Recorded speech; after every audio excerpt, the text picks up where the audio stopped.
Joel Fleischman, Happy Hour Podcast, episode 166. Welcome, Sam Kottke. As well as if you're watching. Yes, as well first time ever, I've got my dog on, Micah, a.k.a. Yes. Bear. Welcome, Micah, as well. Cheers. We have Sam joining us today. Congratulations, Sam. One of our residential Cheers. designers out of the New Berlin location joining us. One of the reasons we really wanted to bring him on, recently he was nominated and awarded with our Shareholder Award. And going forward, yes. all Shareholder Award Yes. winners. We're not going to go back in time. We can't go back. Yes. Going forward, every shareholder will be invited on the Yeah, pod. definitely want to spotlight that.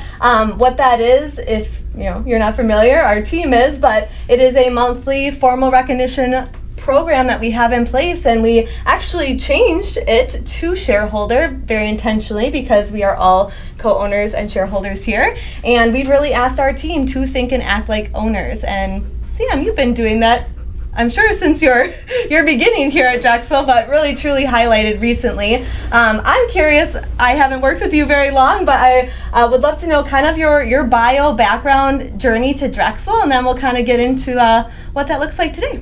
Yeah, for sure. I guess depends how far back you want to go. But I actually grew up right up the road, right outside of Fond du Lac on Okay. the farm. Awesome. Then went to Madison, did some college, worked some commercial architecture for a little while, right until COVID came around, and kind of really started to see kind of how volatile the commercial market is. So Yes. kind of once that all happened, kind of decided I really wanted to do residential, and kind of being from the area, I knew Drexel, I knew the reputation. Come from a bit of a construction family. Okay. My brother's a builder, so we'd always known about Drexel, so it was kind of a no-brainer. And fun fact, I actually interviewed with Shout Drexel out to him. 3 times. Yeah. Yeah, for sure. Yeah. Interviewed 3 times in different roles, and kind of ended up working itself out and started here in late 2020, I think. So you did not get the job the first 2 times you applied for different roles. Well, the first time was, I guess I wasn't really sure what I was getting myself into. First one was for an actual account manager quarterback role. Oh, okay. And kind of, it was actually with Nick Whitty, and when I went and talked to him, he kind of told me look, man, this isn't what you want to do. Yeah. So it was kind of that, and then I had, it was that 2020 where, you were almost just applying for anything and everything you could. So, Yeah. roles that really, they weren't necessarily what I was probably best fit for, but one day I just saw it pop up in Campbellsport and came in, interviewed with Kevin and Steve, and now we're here. Yeah, as they say, Your the brother? rest is Works here? Kevin and Steve. Yep. My older brother started here maybe a year ago or something. Okay. Yeah, Something shout like out to that, him. Yeah, shout out. Yeah. For sure. So, Wow. And I think, as a people and talent finder, right, that is our goal, right? We really want to try to mesh and match passion and talent. So obviously, they saw the talent in you and just trying to find that alignment of what you truly enjoy, right? yeah, and actually, it was kind of once we were in the interview, they kind of brought up that at the time they were kind of exploring a change in software, and as soon as I kind of brought up Revit and they brought up Revit, I kind of saw the look in the eyes, and I think that's really kind of what brought me here. And let's go down the Revit rabbit hole. And I think, especially in building supply, very few companies are using Revit. Yeah, And residential designs. It's becoming more and more common, and I think the big But for our shift- local competition is not using local, Revit. as far as I know, it's very few and far between. Right, and so what is Revit? What is that Yeah. platform? A history of the company a little. The heck Yeah. is our very first designer was Tony Roden, and I remember giving him vellum paper. Yep. Okay, so literally vellum paper, and he had a easel board. I wish I would have kept it. Right? Yeah. I remember throwing it away, being like, "Well, these things are done." And Yeah. never thought of the historical value. I probably should get one and say this is a representation of it. But he wrote, "You wore a tie." Okay. Maybe our 6th, 7th team member. And my dad definitely didn't wear a tie. and that got us into design services, and that was really truly by hand. Okay. Wonderful, wonderful, nice man. And then Frank Gitter was hired.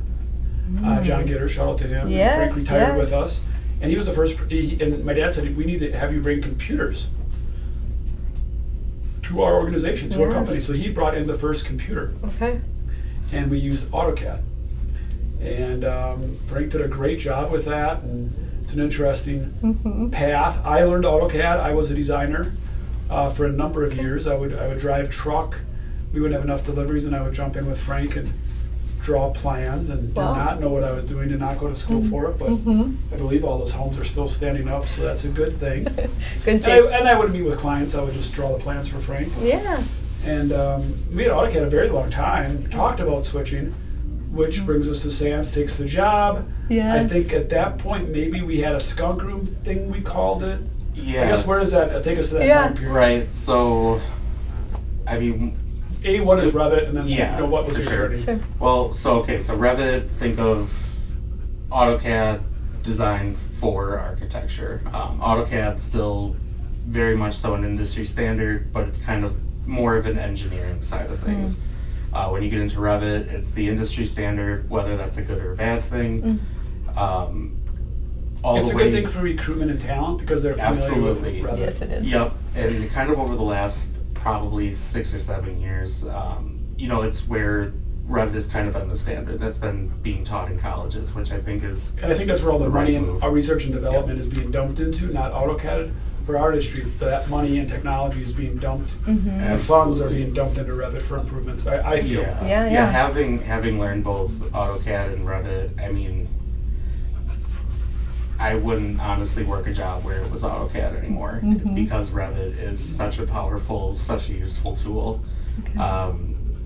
I mean, because it is 3D modeling. Every time you put down something in 2D, you're creating it in 3D. Okay.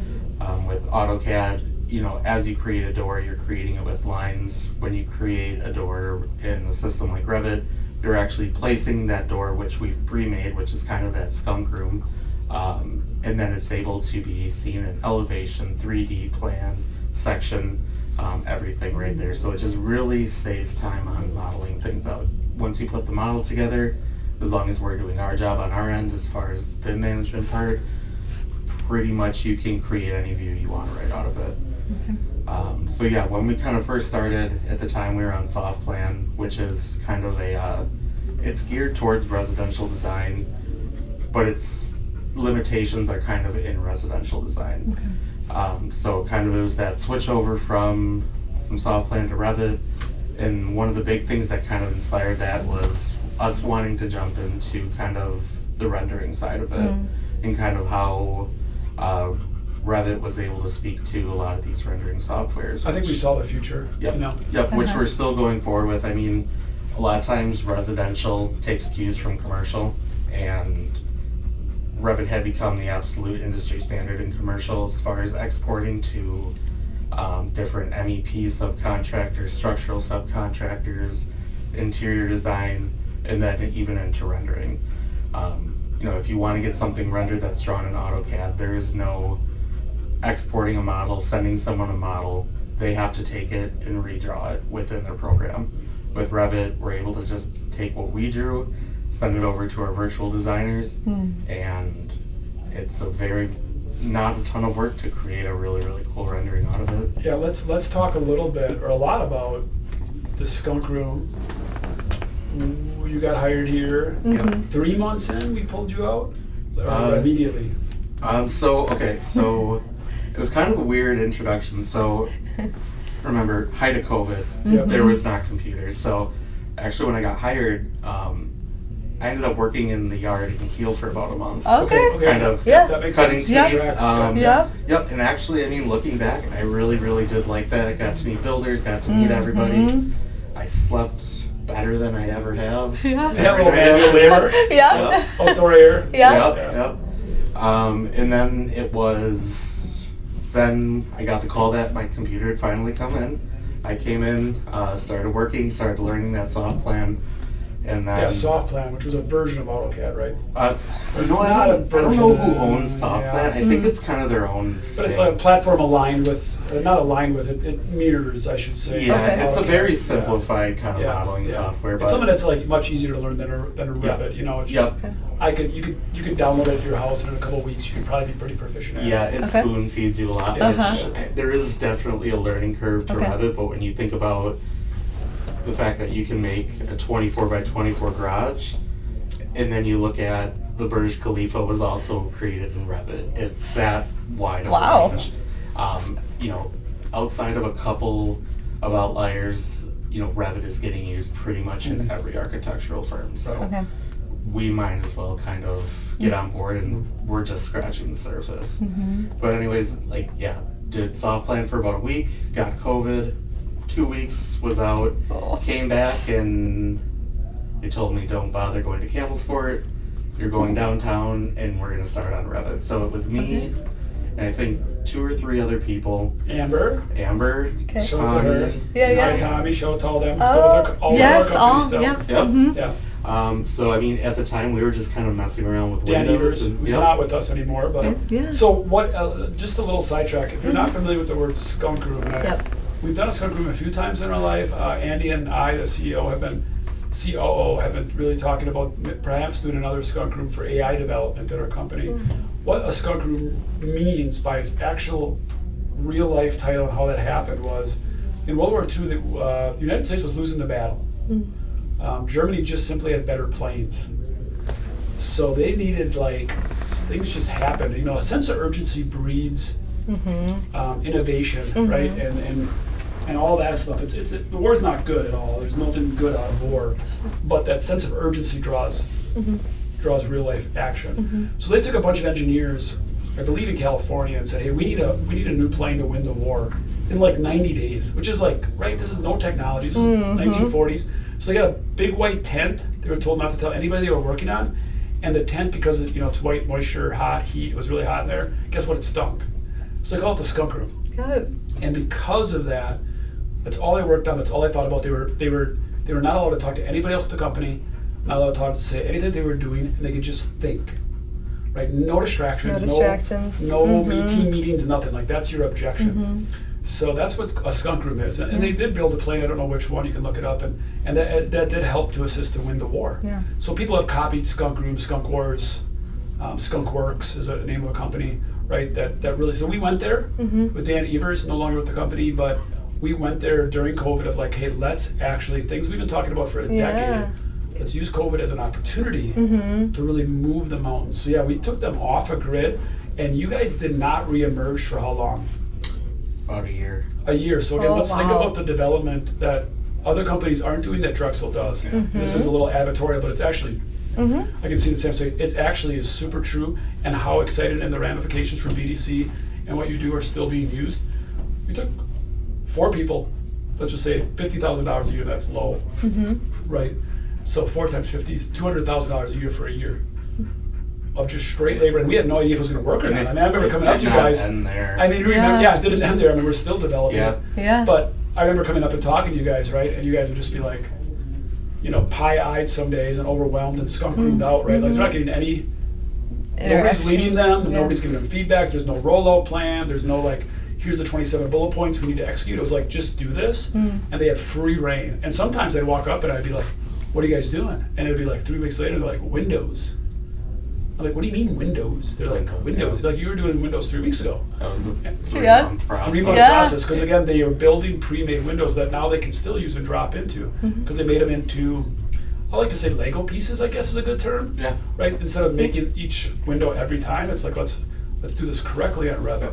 Long-term Revit actually knows it's a window, and you could actually define that into being a C24 Anderson, which could be a link into the spec sheet. Okay. Right, and that's what's the beautiful part in commercial is, here's the rough openings, here's you drill a hole, here's how this works, here's the warranty information. So Revit has a lot of capabilities that we aren't using, that we don't need to use, right? Because again, you never want to over-engineer a product that's not being used. Yeah. But, so that was a wonderful, cool, maybe never again thing in Drexel, maybe create it again because it was a cool opportunity. Yeah. And obviously Sam was a huge part of that. Wow. And I appreciate that so much. Yeah. Because it had to be scary sometimes to go home and be like, what the hell are we doing? Yeah, it was, maybe makes me feel old. We were kids when we started that. Like, we were pretty fresh out of college. Okay. Oh yeah, I'm aware. I would walk up and be like, use I mean, it was the blind leading the blind. They're like, I don't know, we don't know what we're doing, but we're inventing it. I'm like, cool. Yeah. No, it was when you hire a horse to babysit a dog. We did not know what we were doing half the time, and we had a vision board. I remember before all the renovations. Right, and an eagle was leading you, right? Me, or a gerbil. Like, right, so a horse leading a dog and a gerbil going, everything going good? Yeah. How we doing? Yeah. Looking back at it, I mean, I think one of the biggest kind of accomplishments out of that is I think we only had to push back the rollout date one time. Yeah. And it's one of those things, it's constantly a work in progress. There's things that there's never going to be a defined answer for that I can define on the back end or I can make a family for. But I mean, we have a long list, and luckily our team is good about kind of contributing ideas, things that they want to see improve, asking kind of if there's different ways. And credit to Autodesk too. I mean, they're pretty receptive about when they roll out new versions, kind of fixing some of those bugs. But with any software, there's Autodesk kind of the big ones. Simplifies Revit, if you will. They have like standard packages. Is that a way to say it? Yeah. So Autodesk is the owner of CAD, Revit, Inventor, all of these, and that's, they kind of have their finger in everything. But they roll out new versions every single year, and like this year, with the rollout of 2026, we kind of waited to see year to year what those updates were. Updating to a new year with the software is super time consuming, and it takes up a ton of actual like file space to upgrade something new. So it was kind of waiting to see which year is going to have the most features that were good for us, and it was kind of 3 years before we decided it was finally time to jump, and we went from 23 to 26. And that's, Carly Peters, shout out to her. She was the one that nominated you for the Shareholder Award. And just again, that efficiency piece, right? I'm really curious how you kind of reverse engineer that, or what that process looks like for you when training the team and mentoring the team. I mean, everyone on the team's really good, super receptive about kind of, they've really rolled with the punches as far as kind of rolling things out constantly with this never, it's a moving target with all this Revit stuff. When Revit rolled out, and you remember probably being at meetings, I was pretty hard on them of like, this has been a department of very little change because we've talked about the slowness of change in the industry. Yes, we have. And it's like, hey, AutoCAD works, it's the industry standard, soft plan, which we had, our competition all has soft plan, I'm comfortable with it, our builders are comfortable with it, why switch? And I had to be demanding of the team, and they embraced it eventually, but now I think they're really open to change. They weren't open to change, especially a bunch of college kids come in like, we invented Revit for you guys, so let's show you how to use it, right? So that was kind of crazy. But that they accepted it well, and I think they changed their mindset, and I think now they've seen the improvements, and now they're asking for more. They're like, okay, and then we launch. The cool part is Sam didn't just help Revit; he helped us bring, which we didn't even know what we kind of knew at the time, but it got us to VDC, which is Virtual Design Centers, right? I do want to. There's so many rabbit holes we could go down, but we've been talking about AI week after week after week. But it's right in my brain all the time when we talk about each department. This department is huge. Sam, I can tell you, you keep up on industry trends. You drive our company's bus forward, and I so appreciate that. Part of your shareholder award for sure. Driving that bus, where do you see AI, right? Because we talk about it all the time. I can throw a pretty picture, and we do it in our sister company, Positive Development, when we're doing Main Streets. We don't always use AI. A lot of times we will just shoot our shot and put it into Gemini or ChatGPT or Claude into AI, and you know what? It's like 85% good enough. And then it's like, whoa, if it's good for us, and I'm a very transparent guy, it's not like, we all know it exists, why do we have VDC at all? I don't think it's going away, it's just how do you see it integrating into today, tomorrow, 2027, 2030? I'm going to be honest, AI is a bit of it can be a scary thing, especially in my industry, because the first thought is this going to take my job? Is this going to replace me? Yeah. Which is a challenge, because yet, best for the industry, best for the company, it's extremely exciting. So that's the trick, right? Because people aren't embracing it because they're like, well, let's not take this too far. And it's like, well, either we're the first ones to do it, or one of the first, or we're going to be behind the 8 ball. But go ahead. And I mean, the things that I've kind of seen with AI being integrated into architecture is that, I mean, at the end of the day, the amount of input it would take to get AI to perfect what we do, it would probably cost more as far as labor time, as far as, you know, cost of everything versus just hiring a designer. But as far as on the technology side, funny enough, I actually just downloaded Revit 2027 earlier this morning, and one of the new features is kind of some AI interface. Okay. And it does not work whatsoever. So it's definitely in its infancy. Some of the tools that I've seen that are really, really effective as far as AI goes, and some of the ones that I actually use on a day-to-day basis are where I can have AI comb through code books for me, and it can find and point out kind of where I can reference code and what I need it to do. That's where I think AI is super, super powerful in our industry, is when it can make our jobs easier. I think it can do a lot of auditing, such as that. Not only code books, and I'm guessing you guys haven't done it a lot. You can actually take a screenshot, or actually opposite, take the entire file, put it into AI and say, audit this for me. Find any measurement inconsistencies, find any structural problems.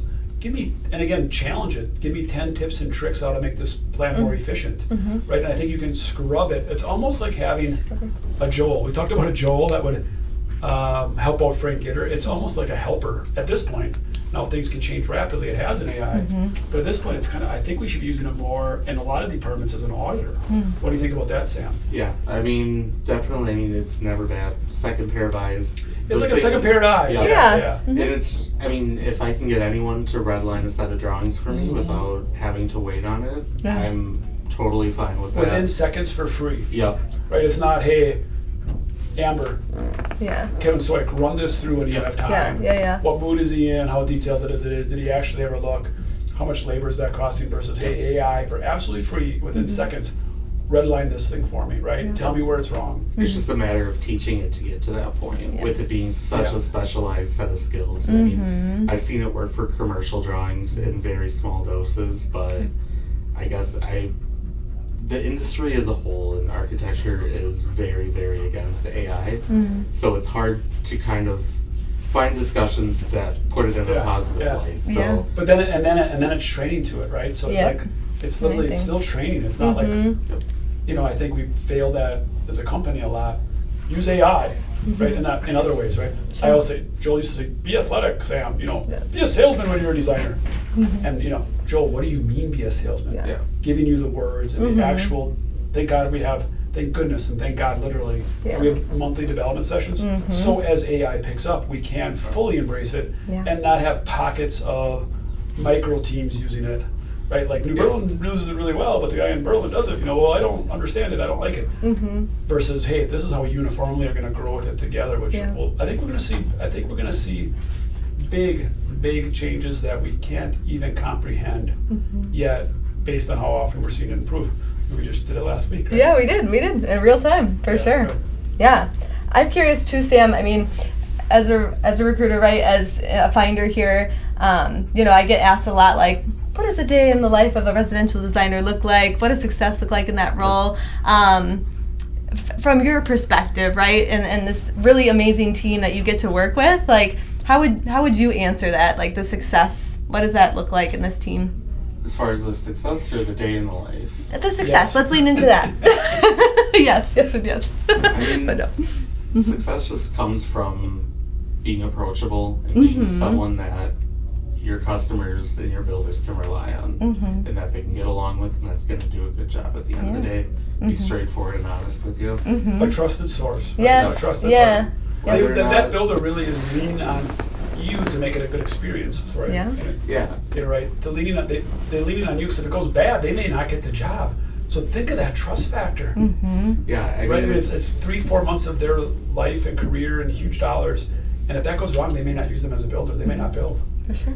One of the kind of things that I have to really step back and think about a lot is, it's just another day of work for us, but this is also millions of dollars on the line for a homeowner or a builder, and just that we're being entrusted with that is really cool. And it's an honor to be kind of given that responsibility. But I think the coolest one of the better responsibilities even on a homeowner level, if that door's kind of wrong, it doesn't really open right, or always hits the dresser because it's not quite positioned right, or there's wrinkles that they would have never even seen, what I call behind the drywall, that it saved the framer a day in labor, and it just works a little better. What a great responsibility, and a wonderful thing that we do, and hopefully we do it very well. Absolutely. Yeah, and that's kind of one of the toughest parts about this job is that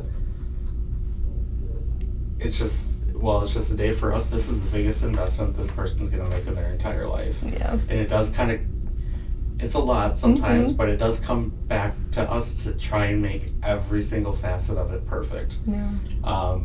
And kind of one of the other things that I've had to learn, and I think it really kind of wraps into the success of doing this role, is being able to not be the yes man for everybody, being able to say no, being able to say I can't or you shouldn't, has been a big one. That kind of being able to kind of stop looking for everybody to like every response that I give them, even though that response isn't going to make anyone happy in the long run. Or they'll make them happy in the long run, not in the short term, right? Yeah. Or the other way around, where they're going to be really happy this week, and then 2 weeks later, I can't live up to my own expectations. It's promises made, promises kept. It's so easy to say yes. But can we keep the promises? Yes. And also, I think, and you guys have been trained on that. Also, I think we were always scared to say no, but our team wasn't trained for alternates and recommendations. No, I am not going to come out to your house and advise you. However, here's your alternate recommendation to think about that.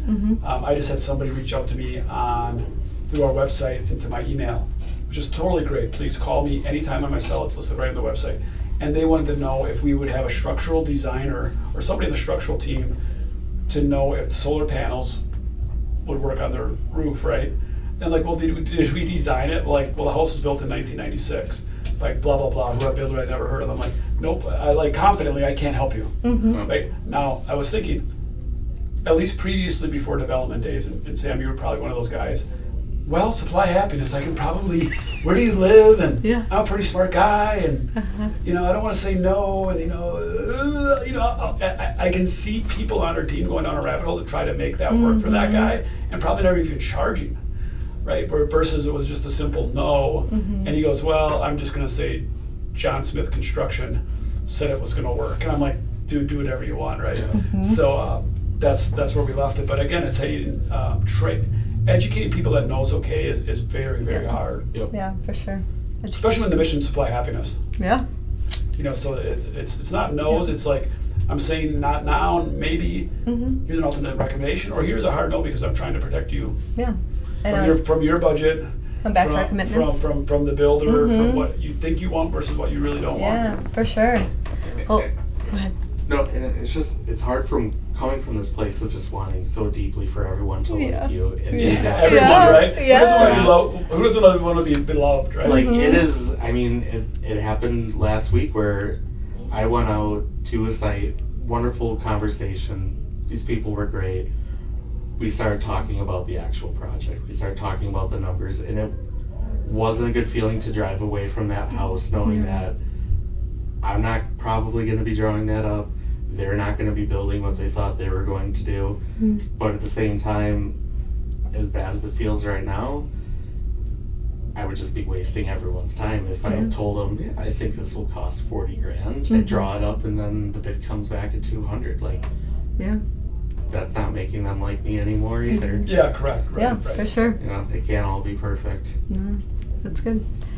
Well, we're nearing the time, guys. So which is crazy. I wanna. Really? Yeah, I know it goes by really fast. So, before we get to your billboard, curious on the fun side of things. This is all fun, but Legos.